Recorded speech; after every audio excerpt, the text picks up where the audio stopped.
Sejam bem-vindos ao podcast Negócios Sustentáveis. Hoje vamos falar de um tema que está em alta, que é a geração distribuída. Eu sou Matheus Forte e ao meu lado está Eduardo Matos. Bom, sejam bem-vindos. Hoje conosco está aqui o Miguel Segundo. O Miguel ele é graduado em Engenharia Civil pela Federal e Direito pela FAI. Possui mestrado em Engenharia de Recursos Hídricos e Ambiental pela Federal e especialização em Finanças também pela FAI. E atualmente é o CEO da GEDISA Energia e membro da Câmara Técnica de Energia do Instituto de Engenharia do Paraná, o IEP.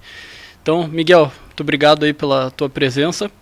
E já vou começar com uma pergunta bem geral, assim, para você nos explicar o que é a geração distribuída, o que significa esse termo, para quem ouve falar, mas não faz ideia do que significa. Bom, olá Eduardo, olá Matheus, obrigado pelo convite, prazer participar aqui do podcast com vocês, poder falar desse tema tão apaixonante e tão interessante para o momento que a gente vive no Brasil e no mundo, né, sobre toda a questão agora que vem de impacto climático, mudanças climáticas, sustentabilidade, então acho que faz todo sentido. Começando com a pergunta importantíssima, o que é geração distribuída? Basicamente, geração distribuída é a modalidade que permite que o consumidor de energia elétrica gere sua própria energia. E por que ele tem esse nome de geração distribuída?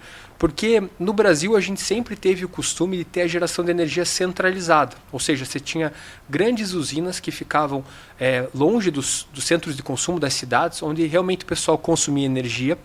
E aí essa geração das grandes usinas, a geração de energia era transmitida para as cidades através de grandes linhas de transmissão, que ainda existem no Brasil, estão sendo construídas porque são super importantes para a segurança energética do país. Mas de uns tempos para cá, a gente teve uma mudança nesse padrão, justamente para que a geração de energia pudesse acontecer próxima de onde o consumidor está consumindo essa energia. Então isso tem uma série de benefícios do ponto de vista estrutural, do ponto de vista prático mesmo, no fornecimento de energia, você tem menos perdas, evita uma expansão muito grande da transmissão, mas mais importante do que isso, você acaba empoderando o consumidor, porque você consegue fazer com que o consumidor possa escolher a sua fonte de energia, se ele quer gerar sua própria energia, como ele quer gerar sua própria energia, e a geração distribuída ela vem justamente e traz essa possibilidade para o consumidor estar mais empoderado. Tá, mas então se eu sou um consumidor de energia, né, como qualquer um, quero fazer parte da geração distribuída, eu tenho que ter meu painel fotovoltaico em cima da minha casa. Não necessariamente, isso que é legal. Começou dessa forma, sabe, Eduardo? Então, em 2012, a Agência Nacional de Energia Elétrica fez uma resolução normativa, que foi a resolução 482 de 2012, e ela criou a geração distribuída no Brasil. Na verdade, o que ela criou foi o sistema de compensação de energia elétrica. O que isso quer dizer? Bom, se eu sou um consumidor e eu moro numa casa, né, tenho um telhado disponível, quero instalar minha própria placa fotovoltaica para gerar energia renovável e economizar na minha conta de luz. O que o consumidor faz? Ele instala a placa, mas geralmente ele vai estar trabalhando durante o dia. E é quando a placa solar vai estar gerando energia, né? Quando o sol está lá. Então o que acontece? O cara gerava energia, mas ele não estava lá consumindo. Ele ia consumir de noite, quando ele voltasse para casa, os filhos viessem da escola, aí liga a TV, liga o horário de consumo é noturno. Exatamente. E aí a Agência Nacional de Energia Elétrica criou um sistema para compensar. Ou seja, você gera energia ao longo do dia e mesmo que você não consuma essa energia, você joga essa energia na rede da distribuidora. Então na rede da Copel, da Celesc, da Enel, da CPFL, você joga essa energia. De noite, quando você for consumir, você pode usar essa energia como se fosse um crédito, porque a energia foi gerada por você mesmo. Então você compensa a tua geração com o teu consumo. E inicialmente a resolução 482 da geração distribuída, ela veio justamente para atender esse modelo, que é o cara instalar a placa solar no telhado, gerar sua própria energia e compensar nos horários que ele está consumindo. E aí eu lembro que se falava bem no começo, né, que começou esse movimento de geração distribuída, era você instalava, quando você tinha telhado a mais do que você precisava, você colocava até mais, porque aí você conseguia jogar para uma outra empresa tua dentro do mesmo CPF, do mesmo CNPJ, que você mesmo podia compensar, né? Você cadastrava isso e podia usar a energia que estava na tua casa para o teu escritório, para a casa da praia, estando na mesma distribuidora e no mesmo CPF ou CNPJ, né, poderia fazer isso, né? Exatamente, Matheus. E justamente a regulação trouxe esse cenário que você tinha um consumidor que gerava a sua própria energia, e ele podia compensar essa energia em outras unidades consumidoras dele mesmo, né, que fosse da mesma titularidade. Então, o cara compensa para o seu escritório, né, gera em casa, compensa para o escritório, ou compensa para a casa da praia. Essa era a modalidade que estava vigente. Mas aí a Agência Nacional de Energia Elétrica teve a ANEEL teve uma sacada muito legal, que foi o seguinte: ótimo, estou fazendo um movimento aqui para possibilitar que o consumidor instale sua placa solar, mas e se o consumidor não tem telhado?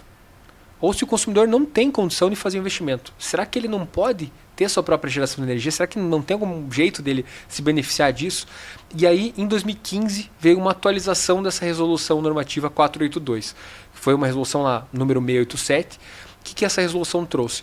Além dela poder aumentar a potência, né, máxima de geração proveniente da geração distribuída dos painéis fotovoltaicos e de outras fontes renováveis, ela limitou a geração distribuída a fontes renováveis, então não só fotovoltaica, mas você pode gerar energia com pequenas hidrelétricas, com usinas de biogás, de biomassa, eólica. Exatamente, você consegue gerar com qualquer fonte de energia renovável.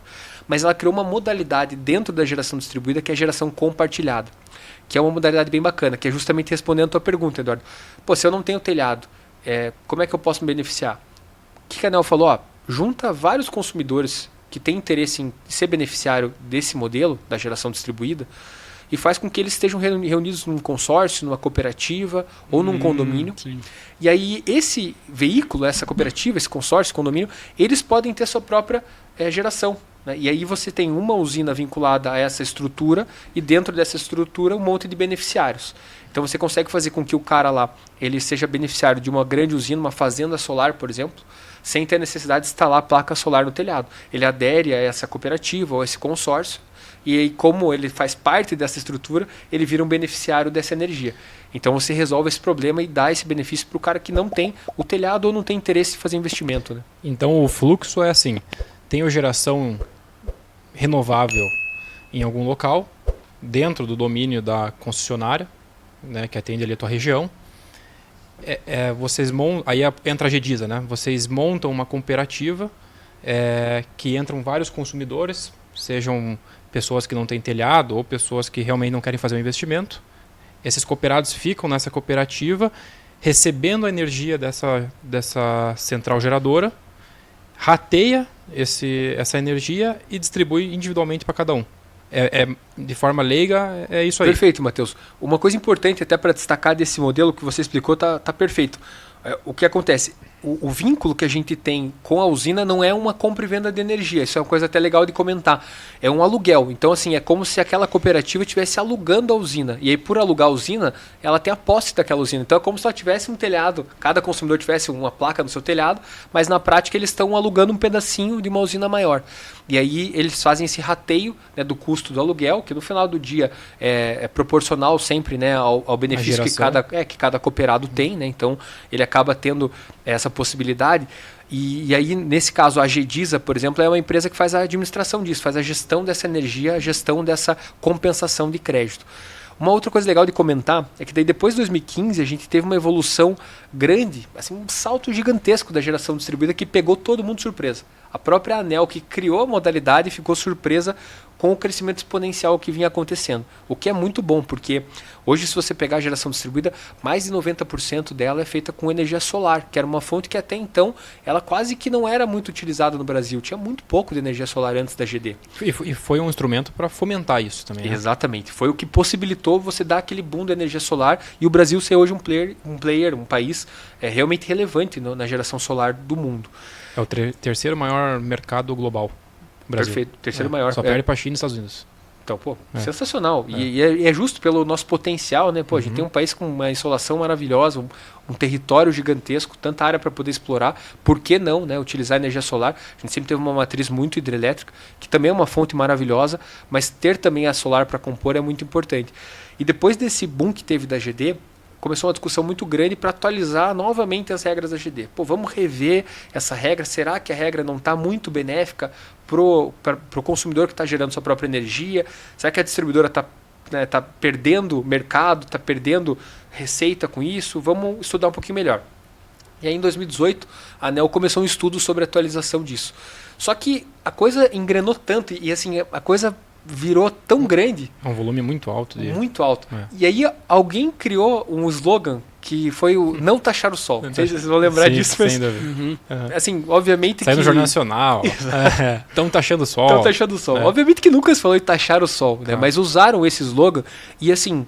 pensando do ponto de vista de sociedade, foi interessante porque chamou atenção para um debate que até então era um debate muito técnico. E aí começou a vir para a população, pô, mas como assim taxar o sol? Eu não posso ter geração solar, não posso ter esse benefício. E aí a gente acabou tendo um movimento de tirar esse assunto da ANEEL, a regulação disso da ANEEL, a atualização de resolução normativa, e foi para o Congresso Nacional. E aí em 2022 foi publicada, depois de muito debate, uma lei federal que criou o marco legal da geração distribuída, que é a Lei 14.300. Então, desde 2022, a GD, que até então ela era regulada por uma resolução normativa da ANEEL, o que tem uma baita insegurança jurídica, Sim. virou uma lei federal e aí trouxe toda a segurança, fez com que o mercado ficasse ainda mais consolidado e trouxe também algumas regras bem equilibradas em relação à distribuidora, em relação ao consumidor gerador. E aí a 14.300, até uma coisa legal de comentar, é que até então a gente tinha a possibilidade de cooperativa, consórcio ou condomínio. E a 14.300 trouxe mais um tipo de entidade ali, de veículo para reunir esses consumidores na geração compartilhada, que é a associação. Que aí também é uma outra estrutura legal, que você tem mais flexibilidade, uma associação civil, e você pode reunir os consumidores, então, nessas quatro entidades, esses 4 veículos, para poder possibilitar essa compensação de energia. E o que era o taxar o sol? Porque, pelo que eu me lembro, quando começou era 1 para 1, né? Praticamente. Você gerava 1 kW de energia, compensava 1 kW de energia, né? Exato. E aí as distribuidoras falaram, mas... E eu nessa história? Né? E eu nessa história? Eu que estou cuidando da rede, estou cuidando da iluminação pública, estou fazendo tudo isso. E aí que começou as discussões de tributação adicional. Se puder contextualizar um pouquinho isso? Claro, Matheus. Até é legal porque esse slogan do taxar o sol, comercialmente, ele foi uma sacada genial, né? Assim, para quem estava do lado ali dos integradores, o pessoal, né, os fabricantes, o pessoal da energia solar, teve uma sacada brilhante de levar esse tema. E aí eu lembro que me chamou muita atenção. Um dia minha avó chegou para mim, pô, filho, vem aqui, você que trabalha com energia, que esse troço taxar o sol? Vamos taxar o sol mesmo? Mais um imposto. Mais um imposto. O Brasil, que lugar maluco. Eu falei, não é bem assim. O que acontece? Como você falou, Matheus, no início da geração distribuída, se eu gerava 1 kWh de energia, esse kW injetava na rede da concessionária, esse 1 kWh ele virava um crédito de energia que eu poderia utilizar em qualquer momento dentro de um período, né, que hoje está em 60 meses. Então, se eu gerei energia, joguei na rede da distribuidora, eu tenho 60 meses para usar aquele crédito de volta e eu tenho um abatimento de 1 para 1. Gerei 1 kWh, vou receber 1 kWh. Isso é legal porque assim, ó, você compensa o teu consumo noturno. Entendeu? Então, à noite exatamente. você compensa a mesma proporção que você gerou durante o dia. Exatamente. E além disso, você tem ainda um custo fixo, digamos assim, para a distribuidora de energia, que é a taxa de disponibilidade, que é uma taxa mínima. Uma taxa mínima. Consumo mínimo. Você é obrigado, até, né, o pessoal que está acompanhando, que não tem tanto conhecimento técnico de energia, pode fazer até uma reflexão. Pô, se você viajou, né, um mês inteiro, ficou com o apartamento, a casa fechada o mês inteiro, quando você volta, vai pegar a tua conta de energia, tua conta de luz, e tá lá uma cobrança, você tem que pagar. Pô, mas eu fiquei o mês inteiro fora, o que eu tô pagando? É uma taxa de disponibilidade, que é, né, o mínimo para a distribuidora. Você paga a iluminação pública e paga os impostos ali que dizem respeito a essa arrecadação ali da energia. Então você tem esse pagamento mínimo, mas você estava compensando tudo que você gerava de energia 1 para 1, além, né, do teu consumo mínimo, iluminação pública e impostos. Quando teve essa mudança da Lei 14.300 e que veio uma proposta inicial da própria ANEEL, o que ela estava prevendo? Justamente as distribuidoras bateram o pé e falaram, pô, gente, mas eu faço todo o trabalho aqui de infraestrutura, né, ele injeta energia na minha rede, eu que tenho todo o trabalho de operação e manutenção, e eu só vou ser recompensado pelo quê? Pela taxa mínima? Não é justo. E realmente não era justo.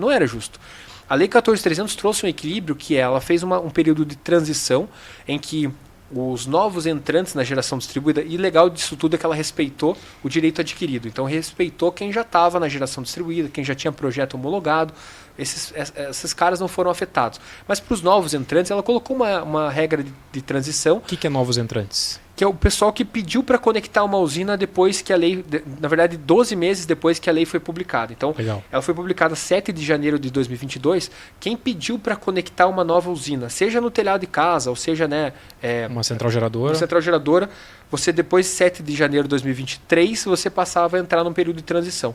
E esse período de transição, basicamente, você teria um desconto, uma taxação da tua energia proporcional ao custo da rede, ao quanto você paga para a distribuidora para ela fazer o trabalho de distribuição de energia. Ou seja, até essa é uma coisa legal de comentar, porque a gente como consumidor de energia, a gente não conhece muito bem o que a gente está pagando na fatura. A gente não sabe o que está pagando. E é feito, cá entre nós, assim, é feito para não conhecer, né? Da forma como é feito para não entender. A fatura de energia, a distribuidora, não é uma coisa clara, ela é muito técnica.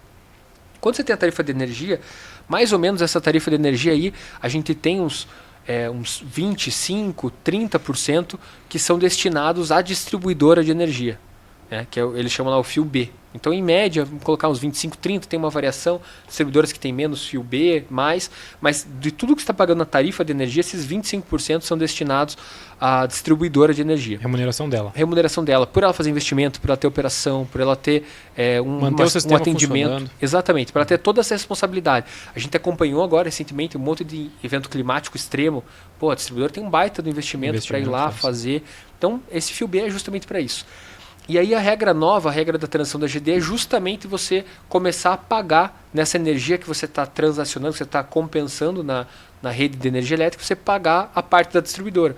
Então, eles fizeram um período de transição que você vai pagando gradativamente. Cada ano que passa, você paga um pouquinho mais, até que chega um momento que você paga totalmente essa remuneração da distribuidora, porque é ela que está operacionalizando o sistema, né? A rede, a infraestrutura, que é o caro do negócio.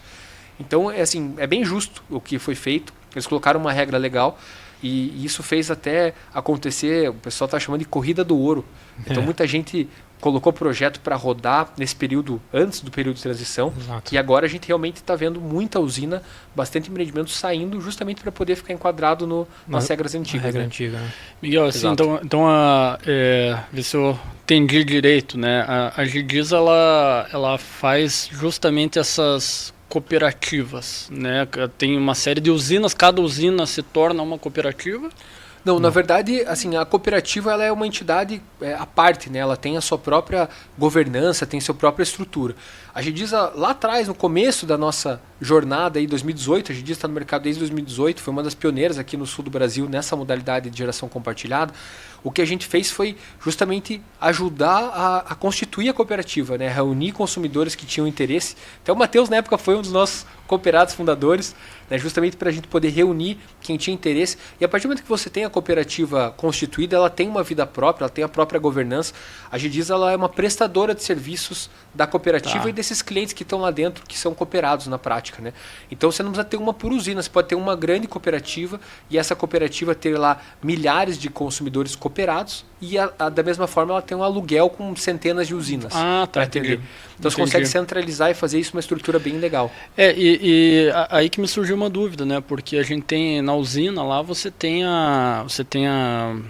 o tempo de vida útil das placas, por exemplo. E aí você, por exemplo, contratei a GDISA, né, para reduzir o valor da minha fatura, depois quero entrar um pouco nesse assunto, mas e aí, beleza, eu estou há 25 anos lá com a GDISA, eu vou ter que aportar alguma coisa, eu vou ter que custear essa manutenção de usina? Como não, funciona? É isso que é legal, Eduardo. Todo esse gasto, tanto de investimento quanto de operação e manutenção, esse é um gasto do dono da usina, do cara que investiu e construiu a usina.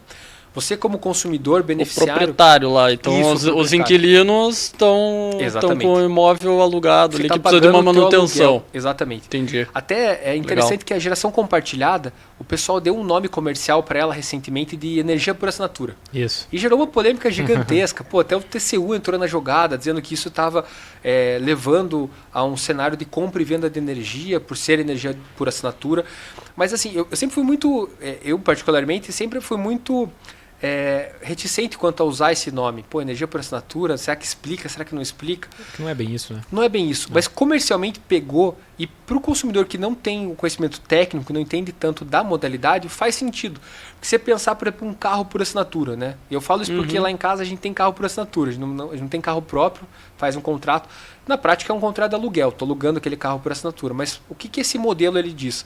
Que eu tenho lá, no meu caso, o carro por assinatura, eu tenho um contrato de aluguel, todo tipo de investimento é do proprietário lá, que, né, o dono do carro, a empresa que é dona do carro, e eu só pago a mensalidade e a gasolina que eu uso para né, ir e voltar. E aí qual que é o conceito que eles trouxeram para a geração compartilhada? Obviamente não tem a gasolina, né? Mas assim, você só paga realmente o benefício que você vai ter, aquele pedacinho da usina que você está alugando. E aí todo o resto de manutenção, operação, todo esse investimento, tudo isso fica por conta do proprietário da usina. Porque ele está sendo remunerado para isso no final do dia. Dentro do custo do aluguel, ele já coloca isso na conta. Ele não entra para perder dinheiro. Então, assim, é interessante, porque essa é uma dúvida bem frequente. O pessoal, mas eu vou alugar uma usina, e se der algum problema na usina? E se entrarem na usina e roubarem as placas? A responsabilidade é minha? É isso que eu imaginei. Daí você consegue realocar esse inquilino para uma outra fatia. Entendi. Total. E uma coisa legal, Eduardo, a gente trabalha, na GDIS especificamente, a gente trabalha com um modelo que a gente consegue colocar um consumidor conectado a mais de uma usina ao mesmo tempo, justamente para poder mitigar algum risco. Porque acaba tendo problema, e acontece problema técnico em usina. Dá um problema lá de estragar um equipamento, ou de cair a rede da distribuidora. Né? Que nem agora, deu uma enchente lá e cai o poste e fica semanas sem gerar. Acontece? Acontece, faz parte. É um empreendimento, é uma geração, tem o seu risco. Então, quando eu tenho um consumidor conectado a várias usinas, eu consigo fazer com que ele tenha uma mitigação desse risco técnico operacional, né? E ele consegue continuar tendo benefício, continuar tendo as outros pedacinhos de usina que ele aluga, gerando energia para ele ter economia, né? E tem algum risco pro teu consumidor, para quem está alugando essa usina, fechou lá com a GDISA lá para fazer a compra dessa energia, né, em termos leigos falando, tem algum risco dele ficar desabastecido? Zero. O risco, Matheus, ele continua sendo o risco da distribuidora. Então, assim, se eu pego um consumidor do Paraná que está conectado à Copel e tem algum problema no fornecimento da Copel, porque caiu o poste ou porque deu algum problema na rede, aí ele pode ficar sem energia, mas não por conta da energia da GDISA. Porque o que acontece? No final do dia, o supridor dele, né, da infraestrutura, é a Copel. Qual que é o risco do nosso cliente? O cara que adere, né, ao modelo de geração compartilhada, energia por assinatura, qual que é o risco maior dele? É ele voltar a pagar a energia que ele pagava para a distribuidora. Então, qual que é o cenário caótico? Né? A gente gosta sempre de pensar num pior cenário possível. Qual que é o pior cenário do consumidor? Todas as usinas que ele está conectado têm um problema operacional e ficam um mês inteiro sem gerar energia. É um cenário... Por exemplo, Rio Grande do Sul, depois das catástrofes. Exatamente. E a gente tem uma operação bem relevante lá no Rio Grande do Sul, e mesmo assim a gente teve um impacto em relação à geração pequeno, sabe, em relação à infraestrutura das usinas, mas tiveram usinas afetadas. Sim. Por isso que o consumidor está sempre conectado a mais de uma. Mas digamos que a gente tivesse lá um problema de que, né, um cenário horrível que nem aconteceu no Rio Grande do Sul, todas as usinas param de gerar energia.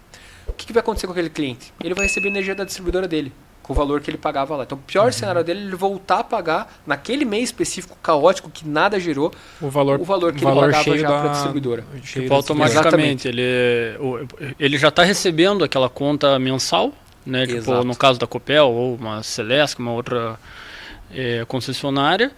E daí, naquele mês específico, caótico, essa conta vai vir o consumo dele ali. Exato, é o pior cenário possível.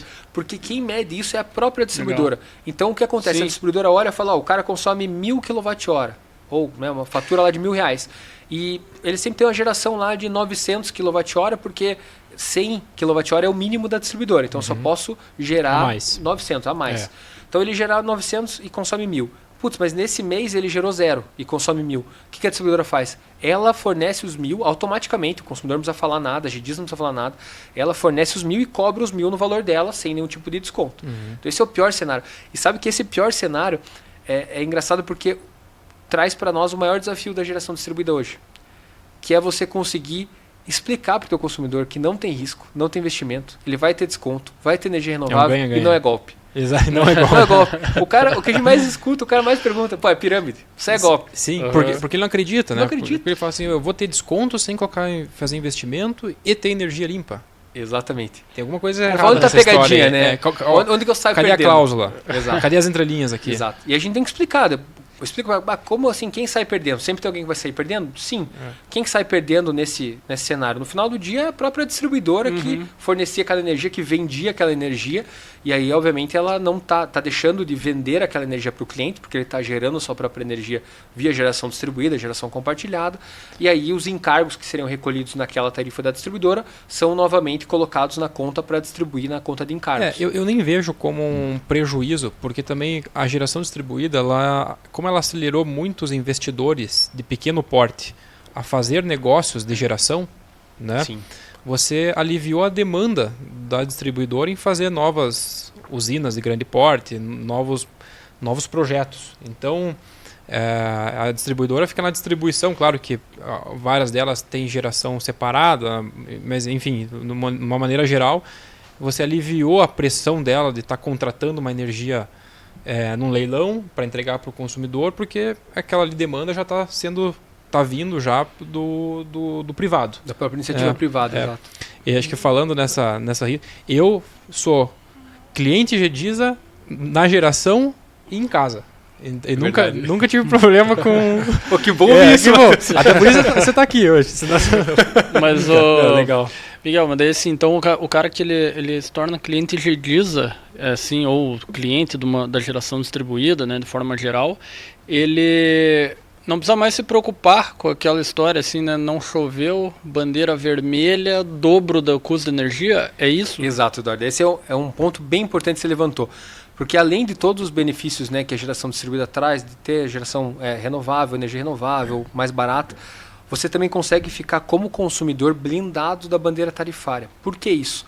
Porque a energia que você compensa, que é injetada na rede pela usina e o consumidor beneficiário que aluga aquele pedacinho recebe, essa energia ela não vai ter incidência de bandeira tarifária. E aí, assim, você, além de economizar o que você já economiza na bandeira verde, sem nenhum acréscimo, quando tem o acréscimo, como você deixa de pagar a bandeira tarifária, a tua percepção de ganho ela é muito maior. Então, por isso que, de maneira geral, você olha... questão de geração compartilhada, energia por assinatura, geralmente o pessoal trabalha, não só a GEDISA, mas todos os players do mercado costumam trabalhar com uma faixa, um range de desconto. É de 10% a 20%. Por que de 10% a 20%? Porque no cenário que você não tem nenhum acréscimo, você tem 10% de desconto garantido ali todo mês, né, em relação ao aluguel da usina, que é mais barato que a tarifa da distribuidora. Então hoje, se eu contratar, por exemplo, a GEDISA, sem nenhum investimento, 10% de desconto eu já vou ter na minha conta de energia. Isso, 10% a 20%. 10% a 20%. Porque no cenário atual, por exemplo, agora em novembro, a gente tem bandeira amarela, né? Estávamos na bandeira vermelha, e agora, em novembro, veio a bandeira amarela. Nesses 2 meses, né, tanto a bandeira vermelha quanto a amarela, os clientes que estão conectados na geração distribuída, na GEDISA, eles não estão pagando a bandeira tarifária. Então, eles não pagam isso para a distribuidora, aumenta o desconto. Exato. Só assim, aproveitando que está no assunto, esse 10%, ele... é porque o aluguel é mais barato que a tarifa. Mas Exato. ele a taxa desse aluguel, ele está vinculado à tarifa? Por exemplo, assim, tem o risco de... descolar. Aumentou muito a demanda por consumidores de GD, o aluguel aumentar e ficar mais caro que a tarifa, eventualmente, ou igual. Então, na verdade, quando é feita a negociação com os aluguéis de usina e tudo mais, esses aluguéis sempre são baseados nas tarifas das distribuidoras, no que está vigente, justamente para você conseguir levar uma opção segura para o consumidor na ponta, né? Então, ele sempre vai estar vinculado de alguma forma ao que você tem de tarifa vigente em cada distribuidora. Tanto que se você olhar, por exemplo, o valor de aluguel de usinas em determinado estado que tem uma tarifa mais alta, de maneira geral, esse aluguel ele vai ser mais alto do que o aluguel em usinas de regiões com uma tarifa menor, porque geralmente ele está atrelado a tarifa da região. Um outro ponto legal para comentar é que as usinas conectadas em GD, elas também pagam a taxa de disponibilidade na distribuidora.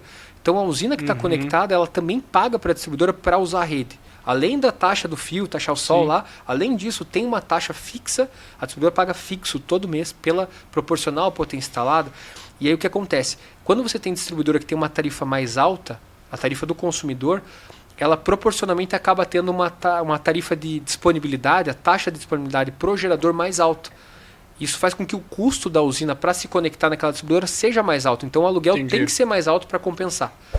Então, mas os 10% é sempre firme. Exatamente, sempre vai estar atrelado a isso, porque o consumidor, né, nesse aluguel vai ter esse desconto em relação ao que a distribuidora pratica. É bacana porque o gerador recebe atrelado a tarifa de energia e o consumidor também. Então, reajustou a energia da distribuidora, reajusta para todo mundo. O aluguel vai, exatamente, o aluguel vai seguindo isso para manter um equilíbrio. Porque a geração distribuída no final é equilíbrio, né? Você tem a geração, você tem o consumo e ele tem que estar balanceado. Eu não posso descolar nem para um lado nem para o outro. Ela não pode ser nem mais benéfica para o consumidor e nem mais benéfica para o gerador. Porque no final do dia é como se o consumidor fosse o seu próprio gerador. Então esse aluguel está justamente baseando isso. Então você consegue ter um equilíbrio bem legal. E é legal, assim, as usinas que estão conectadas na geração distribuída, na geração compartilhada, então são renováveis. Acho que é legal sempre frisar isso e muita gente não faz essa correlação, eu acho. Ainda eu vejo o mercado só falando do desconto. Sim. O legal é isso, porque se você está conectado numa GD, né, você está recebendo energia de uma fonte renovável. Por isso que você não tem o problema tarifário também, porque as bandeiras vermelhas, por exemplo, é quando você liga as térmicas no Brasil, né? Então você já minimiza essa geração de carbono, né, no planeta, então já contribui para o meio ambiente e recebe uma energia limpa, né? E geralmente do teu estado ainda. Né, porque as distribuidoras a maioria são estaduais, né, vamos dizer assim. Tem algumas que são tem mais do que uma por estado, mas geralmente são próximas. Então, você aderindo à geração distribuída, você está trazendo um impacto positivo para a questão ambiental. Você está fomentando o empreendedorismo local, né, porque perfeito, né? E aí você também pode explorar isso como um diferencial para o teu negócio, como compensação. Hoje todas as empresas querem neutralizar suas emissões de carbono. A geração distribuída ajuda nesse sentido. Exato, e é necessário. A gente atende algumas empresas grandes, várias empresas que têm matriz europeia, e é interessante porque vem uma diretriz muito forte em relação à matriz aqui para suas filiais, dizendo, né, neutraliza a tua emissão, você tem que ter alguma solução, né, veja onde dá para atuar. E aí a gente tem vários casos de grandes empresas que estão, né, participando conosco aí da geração compartilhada, e aí a gente faz todo o movimento de certificar, emite um certificado do quanto ela está consumindo de energia renovável, quanto ela está deixando de emitir de gás carbônico, porque isso para ela às vezes tem um peso tão mais relevante do que o desconto por si só. Óbvio que o desconto também é bom, né? Ninguém gosta de jogar dinheiro fora. Mas além da economia, essa questão de sustentabilidade que você levantou, Matheus, é muito importante. Então você pega empresa listada em bolsa, os caras têm relatório de ESG, relatório de sustentabilidade, instituição financeira. Olha que interessante, a gente estava conversando esses dias com uma cooperativa de crédito e ela estava comentando o seguinte: ela tem metas de ESG. E ela atingindo a meta de ESG, ela consegue ter uma captação de recurso mais barato. Inclusive, o Boticário publicou recentemente, o Boticário fez uma emissão de Green Bonds lá, né, um título de dívida, uma dívida vinculada a metas de sustentabilidade. Exato. Uma iniciativa muito legal.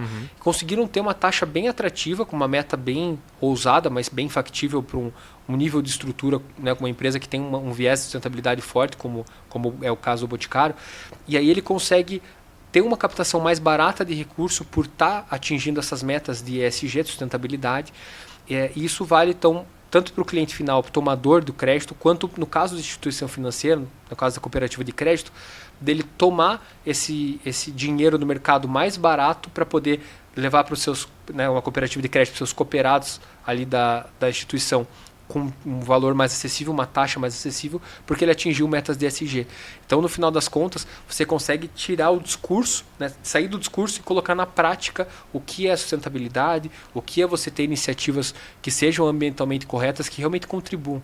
E hoje está na moda, né? Muita gente fala, e fazer é um pouco mais complicado. E você sabe por que as condições de dívida, de financiamento para negócios, assim, que para um empreendimento ou uma empresa que está entregando uma sustentabilidade, está comprovando uma sustentabilidade, é mais barato?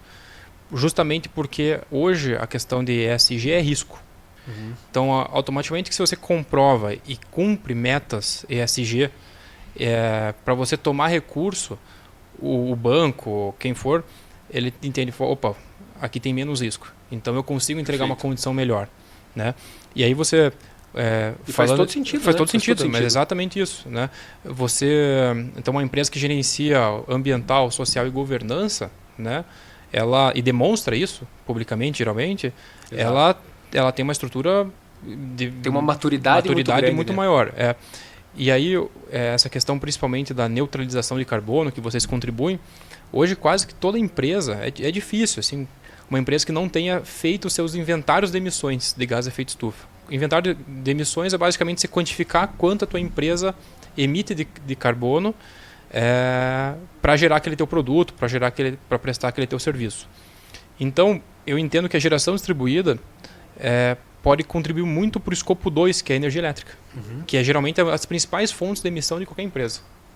Então, é legal assim, a gente fazer essa ressalva, porque o pessoal tem que entender que, aderindo a essa prática de energia renovável, você também está contribuindo para o teu negócio, para eventualmente conseguir uma condição melhor de financiamento, de demonstrações, enfim.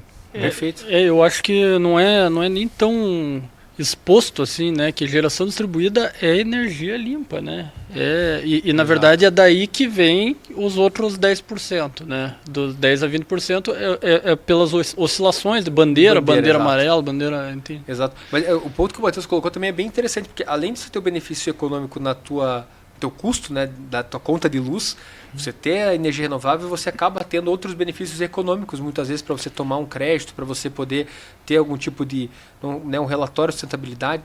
E até uma coisa legal, a gente, hoje com a GDISA, 6 anos aí de estrada, a gente foi aprendendo muito, errando muito, aprendendo e errando e evoluindo. E faz parte do negócio. Normal. Né? E assim, a gente ultimamente começou a fazer algumas parcerias bem relevantes.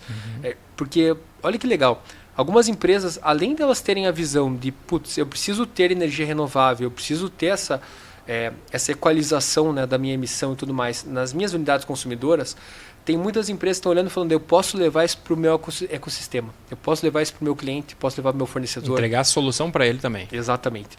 E aí, obviamente, essa empresa ela consegue fazer uma coisa que é absolutamente maravilhosa, que é você não só fazer a sua parte, mas você incentivar outros a fazer a sua parte. E a gente vem trabalhando com algumas parcerias bem legais que têm trazido ótimos resultados. Até vou citar aqui uma aqui em primeira mão aqui para vocês. Legal. Começou a ser divulgada essa semana, que é uma parceria com o BTG Pactual Empresas. Então, o BTG Pactual, além de ser o maior banco da América Latina, uma informação interessante que o pessoal geralmente não sabe, mas ele tem a maior comercializadora de energia elétrica do Brasil. Mercado Livre. Mercado Livre, tem a maior comercializadora. Olha só, não sabia.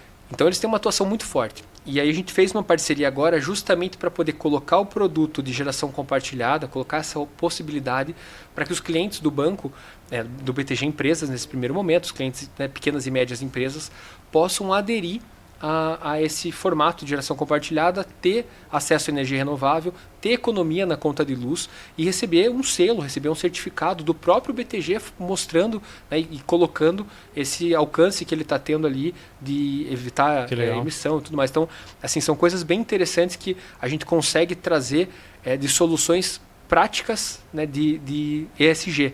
Não ficar só no discurso e realmente trazer para a realidade. Isso é bem importante. Vocês também têm um trabalho super legal, né, com várias empresas. Eu acompanho direto ali no Instagram, LinkedIn, certificando as empresas e fazendo um baita de um trabalho.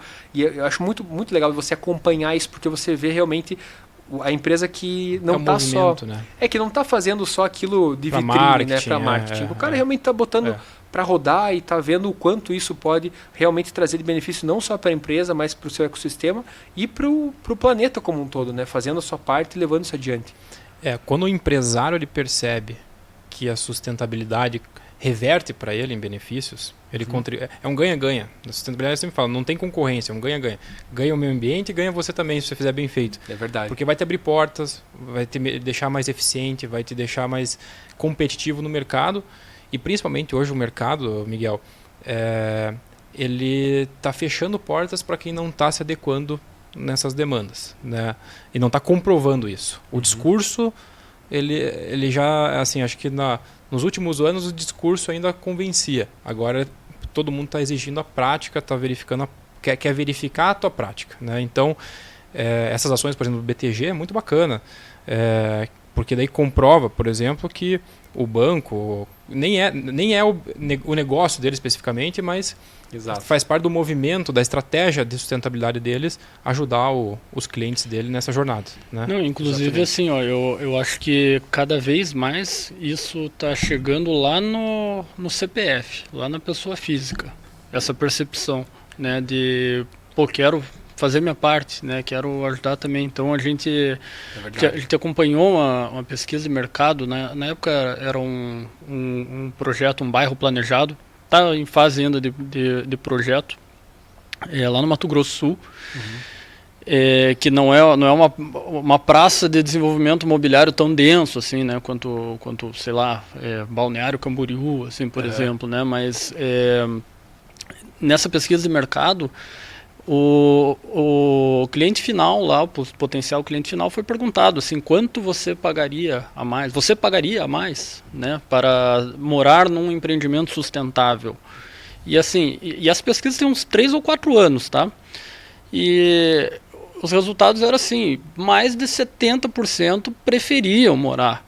Pagariam a 15 a 20%, mesmo pagando assim, nos espantou até, porque a gente que às vezes está num meio que é um pouco nichado, dá a impressão que ainda não teve tanto alcance, né? Que não pegou efetivamente, né, na sociedade. E eu acho que isso tem tudo a ver, porque o teu cliente também é a pessoa física, né? Então, hoje essa pessoa, ela inclusive pagaria mais para ter energia limpa. E ela tá pagando menos. E ela pode pagar menos. É por isso que eu ganho, é por isso que você falou, o pessoal não acredita. Não acredita, o pessoal acha que...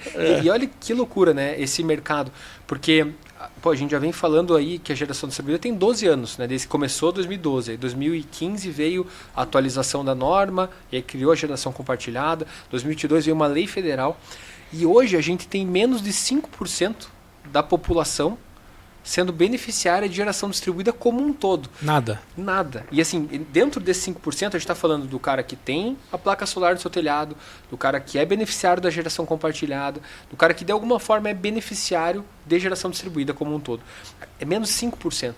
Então, assim, e números, ordem de grandeza, né? A gente tem um pouco mais de 90 milhões de unidades consumidoras no Brasil. A gente tem um pouco mais de 4 milhões de unidades consumidoras sendo beneficiárias de geração distribuída. Nossa. Então, assim, a gente tem um baita do mercado pela frente, a gente tem cultural, uma baita de oportunidade. É educação ainda, tem que educar o público para entender que existe. Porque muita gente não sabe. Não sabe. A gente tem usado muito na GDISA o slogan agora você pode escolher. Por que agora você pode escolher? Porque agora ele pode escolher de onde ele quer ter energia, qual vai ser a fonte dele, qual vai ser o gerador, se ele vai participar de uma cooperativa, de uma associação, ou se ele vai instalar placa solar, ou se ele vai ser um cliente, né, de média, alta tensão, vai migrar para o Mercado Livre. Então, isso é muito importante. Esse empoderamento do consumidor é uma coisa que ainda por incrível que pareça, é novidade para o consumidor final, para o cliente final. Ele não tem essa noção de que ele pode escolher. E ele pode hoje escolher. Existem já esses caminhos. Então, porque a empresa, a alta tensão, né, que grandes consumidores de energia já sempre puderam escolher no Mercado Livre. Que ele pode comprar energia direto de uma usina, né, por meio de uma comercializadora, ele tem um valor muito melhor.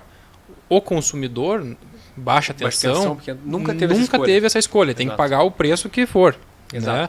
E agora a AGD tem essa possibilidade de ter pelo menos um desconto sem nenhum investimento. Exato, né? ele pode ter sua própria usina, construir, ele pode alugar, né, diretamente, ou ele pode alugar por meio da geração compartilhada, alugar um pedaço de uma usina ou de construir várias usinas. A dele. Exato, ele tem essa possibilidade. E mudar, virar essa chave na cabeça do consumidor final é um desafio muito grande. A gente ainda tem que evoluir muito nisso. É algo que é muito recente, né? Querendo ou não. Exato. Porque, que nem você falou aqui, 2012, né? Saiu a resolução a 482. A primeira, exato. Sabe, Matheus, 2012, o Miguel era meu estagiário. Era estagiário do Eduardo. Meu primeiro estágio. Fui estagiário. De estagiário a CEO. Miguel. Vejam só, né? A gente já trabalhava na parte, querendo ou não, né, de sustentabilidade, né? A gente trabalhava lá com estudos ambientais, né? Isso era bem exatamente. Bacana. E o legal disso tudo, né, falando rapidamente, mas fiz o estágio lá no ITTI, né, fui estagiário do Matos, e daí no final da faculdade, no último ano de faculdade, eu fiz estágio na Copel. E tem um ditado que o pessoal fala que depois que o mosquitinho do setor elétrico pica, é que nem uma Homem-Aranha. A aranha picou, você não tem como deixar de ser Homem-Aranha, né? No caso do setor elétrico, brincadeiras à parte, mas, cara, você começa a ter o contato com o setor, né, de energia, é uma coisa muito apaixonante. E aí você vê que tem muita possibilidade e a gente tem um caminho muito grande pela frente para percorrer, né, para conseguir levar no final do dia uma energia renovável, levar uma energia mais barata para o consumidor final. Acho que esse é o desafio, essa é a nossa missão, falando da GEDISA, mas acho que né, da sociedade como um todo a gente tem que fazer esse trabalho, tem que percorrer esse caminho. E assim, o consumidor ele tem aquela visão de, poxa, se eu não pagar a distribuidora de energia elétrica, eu fico sem energia. Então, é um monopólio e não tem o que fazer. Uhum. É um monopólio natural, né? Porque assim, pensa, gente, é uma pergunta que o pessoal às vezes faz. Ah, mas a energia elétrica não é um monopólio? Depende do que você está falando de energia elétrica.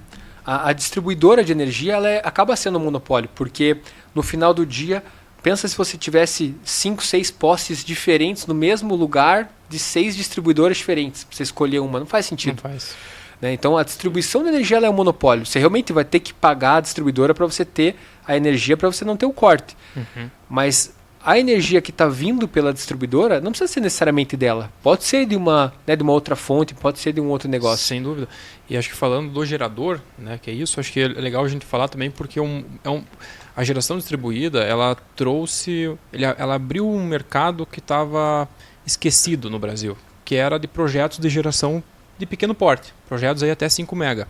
Exato. Então, antes da GD, para você viabilizar um projeto de geração, seja solar, seja hidráulico, seja eólico, biomassa, o que for, renovável, você tinha que concorrer no leilão de energia ou no Mercado Livre com grandes usinas. E aí você pensa, uma usina de grande porte, uma usina de 200 mega, 1 giga de energia, o custo dela de operação unitário é muito menor. Então, esses projetos de pequeno porte, eles não paravam em pé.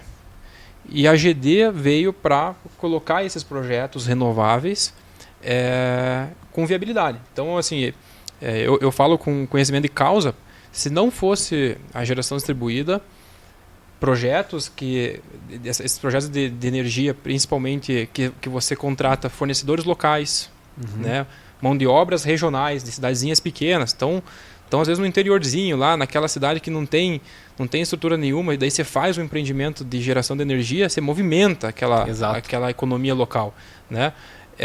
Só foi possível por causa do GD, né? E é bacana também porque a geração distribuída traz uma segurança financeira para esse gerador que às vezes um Mercado Livre não traz, que é você ter um PPA de certa forma de longo prazo, que é um contrato de venda de energia, que é reajustado esse contrato pelo valor da tarifa da distribuidora, né? Então é legal porque você também cria uma previsibilidade. É legal que quem está querendo investir em geração de energia, em projetos de até 5 mega, a GD é a melhor opção hoje, né? Exato.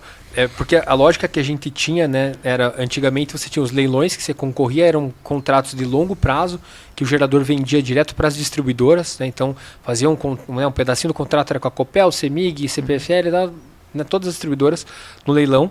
E aí ele tinha aquele contrato, era um contrato que tinha um preço lá, né, do bid que ele deu no leilão, no valor que ele definiu, e ele era corrigido pelo IPCA. O Mercado Livre, isso até foi um desafio muito grande para nós no começo da GD compartilhada e tudo mais. Porque o Mercado Livre ele tem uma oscilação de preço que acaba acontecendo por conta de modelagem mesmo, do PLD, né? Então, de acordo com as condições... Exato, e as condições climáticas que a gente tem, se tem previsão de chuva, se previsão de seca, isso impacta diretamente o preço da energia no Mercado Livre. E a característica principal do Mercado Livre é você ter contratos de curto prazo, né? 2-3 anos. 2-3 anos, exatamente. Então, é muito difícil você ter contrato mais longo que isso, até porque é difícil você ter uma previsibilidade do preço da energia no longo prazo. E a GD, como ela tem esse formato de contrato de aluguel, então é como se fosse, né, quase que um build-to-suit, o pessoal usa. Então você vai construir a usina para atender uma demanda de energia, né, alguns consumidores que vão ser beneficiários. Você tem que ter um contrato de aluguel que seja mais longo, justamente para poder dar segurança para o investidor que ele fez o investimento naquela usina. Aquela usina vai ter os beneficiários alugando um pedacinho dela e usando a energia, para ele poder ter essa segurança.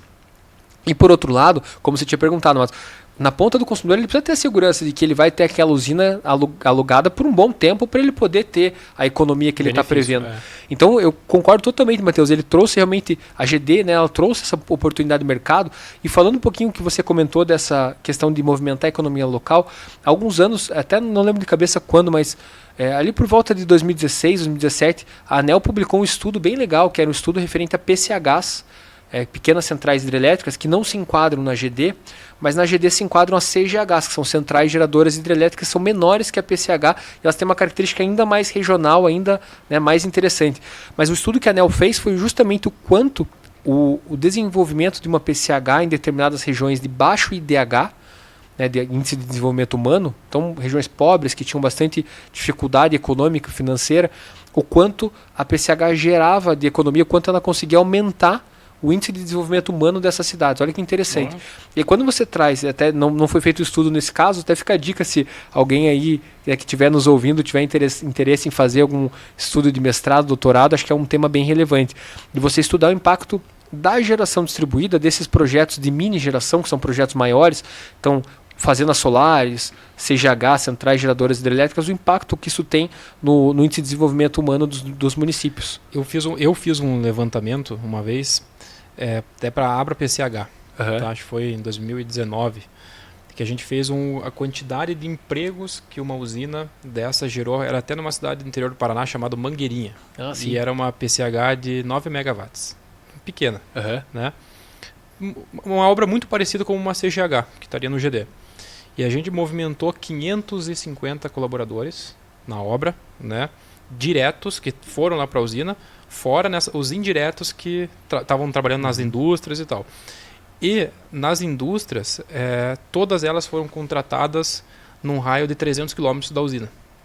Então, veja, que você fomenta exatamente o empreendedorismo regional com essas pequenas obras, e até eventualmente algum município que a usina está sendo instalada, que não tem ainda um polo industrial, né, que não está mandando diretamente, não é um fornecedor direto, mas ele tem o hotelzinho que atende esse povo, tem a borracharia, tem o mecânico, o restaurante. Isso aí dá um boom na cidade, e eu já tive experiência assim, de prefeito falar quando que é a próxima, não pode mais parar. Primeira vez que ele viu o município dele. No começo o pessoal tem um pouco de medo de como vai ser quando vê o impacto, eles veem que é uma coisa tão boa para a região, próxima. Né? Então é bem legal. E um pouco de perspectiva. O Mercado Livre vai tá ampliando. Né? Antes ele era para alta tensão, agora já tem baixa tensão. E como que está agora...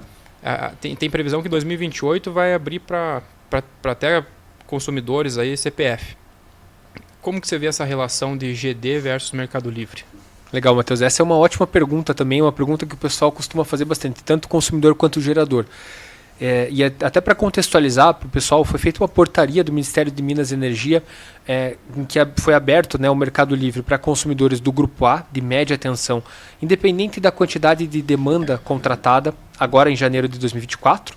Então abriu o Mercado Livre e saiu uma outra portaria trazendo uma sugestão inicial de abertura da baixa tensão, né, dos consumidores pequenos, 2026, começando 2026 e finalizando 2028. Então, uma parte abrindo 2026. Né, 2026 só não abre residencial e rural, né? Isso, exatamente. E aí 2028 abriria o residencial e rural, que é a maior parte da quantidade de consumidores.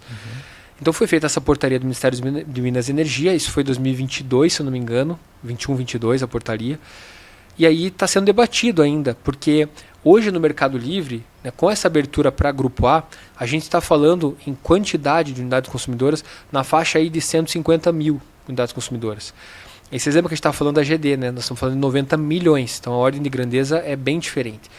Tem uma série de situações que a Câmara de Comercialização de Energia Elétrica, que é o órgão que basicamente administra o Mercado Livre de Energia, contabiliza energia no Brasil, né, no Mercado Livre e tudo mais, tem uma série de procedimentos que vão ter que ser feitos para facilitar, desburocratizar o processo e ter esse ganho de escala. Não acho que é algo impossível, inclusive a CCE, né, que essa Câmara vem trabalhando muito para digitalizar e cada vez mais ter tecnologia para trabalhar com essa abertura do mercado. Mas olhando na ótica de mercado, essa abertura vai ser uma abertura muito importante. Porque, né, o que a gente estava falando, a conscientização do consumidor na ponta de que ele tem o direito de escolher, ele tem a possibilidade de escolher, que ele está empoderado em relação a isso. Com a abertura do Mercado Livre, a gente imagina que isso vai ficar ainda mais claro para ele. Ele vai ter uma série de opções. E aí, até para explicar para o pessoal o que muda, né, a geração distribuída do Mercado Livre. Então, o Matheus deu um contexto inicial, mas basicamente no Mercado Livre você consegue fazer um contrato de compra e venda de energia com qualquer comercializadora que consiga te atender. No caso dos consumidores varejistas, né, esses consumidores de baixa tensão, o que está sendo desenhado, que é o que já acontece para o Grupo A varejista, né, que abriu agora em janeiro de 24, você negocia direto com uma comercializadora varejista e você consegue negociar preço, consegue negociar condição, flexibilidade, prazo de contrato, tudo isso é livre para você realmente negociar da forma que ficar melhor para você e para a comercializadora. Por outro lado, a geração distribuída, como a gente está falando, é um aluguel dos pedaços da usina. Então, você entra lá, você tem basicamente um desconto já padrão, né, definido. Você tem contratos de aluguel com as usinas, que são contratos longos, mas do ponto de vista do consumidor, não costuma ter fidelidade. Na GDIS a gente trabalha sem fidelidade, então você está lá sendo beneficiário, recebendo energia das usinas. Se você quiser sair, você sai. Quiser instalar a tua placa solar, você instala, não tem problema nenhum. E aí, você tem esses dois cenários. E todo mundo pergunta, pô, mas vai ser melhor Mercado Livre, vai ser melhor GD? E aí uma brincadeira que eu sempre faço depende. Né? Olhando, por exemplo, o produto financeiro, olhando o investidor, o que é melhor para o investidor? É ele colocar o dinheiro dele na poupança, colocar o dinheiro dele em renda fixa, em renda variável ou fundo? O que é melhor para ele? Depende. Depende do seu perfil. Depende do perfil. Tem gente que gosta de colocar o dinheiro na poupança. Olha que interessante, tem um dado da Ambima que a gente tem quase 14% de todo o dinheiro investido por pessoa física no Brasil, que dá 1 trilhão em poupança. Você tem 1 trilhão de reais em poupança, em caderneta de poupança. Sendo que a gente tem uma série de produtos financeiros que, teoricamente, teriam um retorno melhor, bom com bastante segurança. Mas a gente tem uma questão cultural, uma questão de percepção de risco e também de vontade, né, de assumir ou não um risco. Então, a gente olhando para a geração distribuída e para o Mercado Livre e para a questão de instalação de placa solar, né, da outra modalidade de GD também, a gente imagina que vai ter um cenário em que o consumidor vai poder escolher daí não só o fornecedor, mas a modalidade, como ele vai fazer. E aí justamente, o cara que é para o Mercado Livre, ele vai ter um contrato com prazo definido, ele vai ter possivelmente menos flexibilidade do que na GD, ele vai ter que ficar ligado para quando ele for renovar. Exato, vai vencer o contrato, ele tem que renovar para não ficar exposto, para não ter aí, tipo de problema. Quando ele for para o Mercado Livre, aí desliga, se ele não renovar... Então, exato, aí você tem riscos bem diferentes. Então, você pode ter um ganho maior de desconto? Pode, mas é um risco um pouco diferente. Vai ter que ter uma gestão um pouquinho melhor do teu consumo, do teu contrato. Na GD não, ela é mais flexível, o cara não precisa se incomodar muito, tem uma flexibilidade total, né? Ele vai realmente ser beneficiário daquelas usinas e não tem prazo, não tem nada, é bem mais simples. Mas possivelmente, a gente não sabe ainda qual vai ser o desenho de preço do Mercado Livre, porque aí também olhando para a ótica do mercado financeiro, quanto menor o consumidor, maior é o prêmio que o banco cobra, né? Então, quando o banco vai emprestar o dinheiro para o cara que ganha 5 milhões, para o cara que ganha 5 mil, ele cobra um valor, um juro muito maior para o cara de 5 mil, porque o risco é muito maior. Essa mesma lógica deve vir para o Mercado Livre varejista. Então, se eu vou lá e faço um contrato, eu tenho um prêmio, né, tenho um valor que eu cobro como comercializadora pelo risco que eu vou estar assumindo com uma indústria, com certeza eu vou colocar um prêmio maior, porque o meu risco vai ser maior com a padaria. Porque a comercializadora vai ter que pagar o gerador de qualquer jeito. Exatamente, o risco é dela. Ela tem que pagar independente de tomar um calote ou não na ponta do consumidor. Então a gente não sabe muito bem o desenho de preço do Mercado Livre varejista baixa tensão. Mas o que a gente sabe é que as condições elas são um pouco diferentes, essa percepção de risco e flexibilidade, gestão no contrato, mas sinceramente a gente acredita que o ideal é o consumidor ele ter esse portfólio de soluções e a gente como GDISA está se planejando para atuar dessa forma, porque a gente já percebeu que o nosso negócio é trabalhar com consumidor de baixa tensão, consumidor de varejo. É o que a gente sabe fazer, é o que a gente gosta de fazer. É falar com uma linguagem simples com o cara, fazer um relatório simples, tentar desmistificar essa questão da energia elétrica. E aí, o que a gente está se planejando como empresa eu tenho que ter um portfólio de soluções para eu poder oferecer na ponta para o cara, seja ele querendo Mercado Livre, seja ele querendo geração compartilhada, seja ele querendo instalar placa solar, por que não? Então, ter essa gama de opções um pouco como é um paralelo do mercado financeiro. Ô, Miguel, a gente está quase apertado no tempo, mas preciso tirar uma dúvida, assim, né? Então quero fazer na minha casa, né? Quero entrar na GD na minha casa. tem assim, uma conta mínima que é o meu gasto mensal mínimo que eu preciso ter para valer a pena, para eu ganhar lá meus 10% que seja, ou a partir de tanto eu ganho 20% na média, assim, né? Como que funciona? E como que é o processo de contratação também? É legal. Também, Legal, claro. perfeito. Bom, hoje a gente vem trabalhando, Eduardo, falando do GDIS e falando do mercado como um todo ali com uma fatura mínima de R$200. Por que R$200? Porque menos do que isso, você tem aquele gasto mínimo da Copel, das distribuidoras, que praticamente dá ali uns 100, cento e poucos reais. Então, você praticamente não conseguiria ter energia disponível do teu consumo para você poder compensar e receber dessas usinas contratadas e alugadas. Então, a gente trabalha com um consumo mínimo de R$200, que é o mínimo viável para você conseguir ter essa economia. Seja Sentir uma economia, né? Para sentir, exatamente. Seja uma casa, uma empresa, loja, exatamente. coisa. Pessoa Entendi. física ou pessoa jurídica, Legal. isso independente. E o processo até é bem legal, que é justamente a desconfiança do consumidor. É um processo totalmente digital, totalmente simples, sem burocracia. Não tem que fazer instalação, não tem que mudar medidor, não tem que fazer nada. O cliente ele adere, né, a essa cooperativa, associação, a esse veículo que reúne todos os consumidores. Ele faz uma adesão, é uma adesão simples. Basicamente ele tem que apresentar a fatura, o documento dele, se for pessoa física, contrato social da empresa, se for uma PJ. Ele assina esse termo de adesão e aí quem faz toda a comunicação, todo o trâmite com a distribuidora somos nós da GDISA, a gente que presta serviço. Então o consumidor não precisa se esquentar com nada. Existe um prazo, que é um prazo de 90 dias para que seja feita essa homologação, que é um prazo que a própria distribuidora tem para fazer a homologação dele como beneficiário das usinas. Então, em 90 dias, o consumidor ele contrata em segundos, minutos ali, é bem simples, em poucos cliques ele faz essa contratação, né, do produto. E aí, em 90 dias, ele começa a receber essa energia já renovável e mais barata. É legal que o Miguel é parceiro, que aí ele te negocia a comissão e tudo, né? Exatamente. Dependendo do alcance aí, né? Você já está Com em certeza. quase todos os estados do Brasil, né? Já hoje a gente está atuando em 24 distribuidoras, são 18 estados ao total. A gente tem ainda alguns estados que começam a operação no primeiro semestre de 2025, na região norte e nordeste. E assim, a gente tem esse projeto realmente de levar a solução a nível nacional para todos os consumidores possíveis, né? Democratizar esse acesso à energia renovável mais barato. Começamos aqui no Paraná, a gente foi para Santa Catarina, Rio Grande do Sul, e aos poucos a gente foi expandindo e hoje tem uma solução e consegue atender boa parte da população. Que legal. Miguel, infelizmente nosso tempo chegou ao fim. Muito obrigado. Desejo muito sucesso, muita energia limpa, né? E que a GDISA continue aí conectando geradores de fontes renováveis e a consumidores mais conscientes. Perfeito. Sucesso. Obrigado, Matheus. Obrigado, Eduardo. Um prazer estar aqui com vocês. Foi um prazer conversar sobre esse assunto. Pode deixar, a gente podia ficar aí dias conversando, porque quando a gente fala de uma coisa tão bacana assim, que a gente gosta bastante, a conversa flui. Mas obrigado e parabéns pela iniciativa do podcast, que é extremamente importante levar essa informação lá na ponta. Miguel, obrigado então pela tua participação, pela tua presença. E esse foi o podcast Negócios Sustentáveis. Fique atento aos próximos episódios.